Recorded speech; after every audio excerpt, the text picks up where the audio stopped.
Well, right now, things are looking pretty good. This is really just in advance of the afternoon rush hour, but for the most part, it looks as though everything is done. Now, Illinois Department of Transportation officials will tell you that they still have a few more things that they actually need to tweak before they can say the project is finished.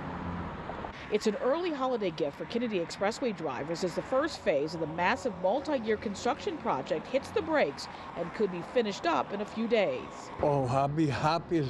Illinois Department of Transportation officials say if the weather cooperates, all Kennedy Expressway inbound lanes and ramps could be fully reopened as soon as Sunday. The reversible express lanes will go back to normal too. Great news for those commuting from the city's north and northwest sides and from the north and northwest suburbs. Those motorists have endured months of gridlock and delays since the March start of the first year of the $150 million rehab of 7.5 miles of the expressway. It's good for the city, for everybody, because it can be frustrating. Starting Friday night, crews will complete finishing touches, mostly during the overnight hours, which will mean a few more temporary lane and ramp closures on the inbound Kennedy near the Edens Junction.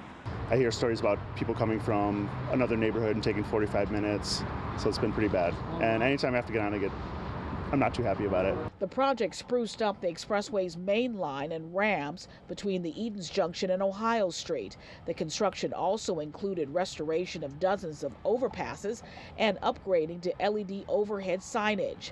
The Kennedy Expressway opened in November of 1960 and carries over 275,000 motorists every day. I am excited that there's going to be less potholes. It means less tires I need to replace, which is great. And while many are happy that the first leg of the project is over, the relief is short-lived. In the spring of next year, Phase 2 gets underway with construction work shutting down the reversibles. The entire rehab project ends in 2025 after a third construction phase concludes on sections of the Kennedy's outbound lanes. Now, what will happen, hopefully, if the weather remains as it is that everything will be reopened as of Sunday morning. Now, if the weather goes bad, then that might get pushed back to about Tuesday morning. Understand that this will relieve not only the outbound side of the Kennedy, but also the Eisenhower, because folks were taking that as an alternate route, and also, of course, the west leg of the Kennedy Expressway, simply because folks are like, hey, we've already had construction season. Let's go to the other one, winter. Watch breaking news on YouTube. Subscribe to ABC7 Chicago Eyewitness News.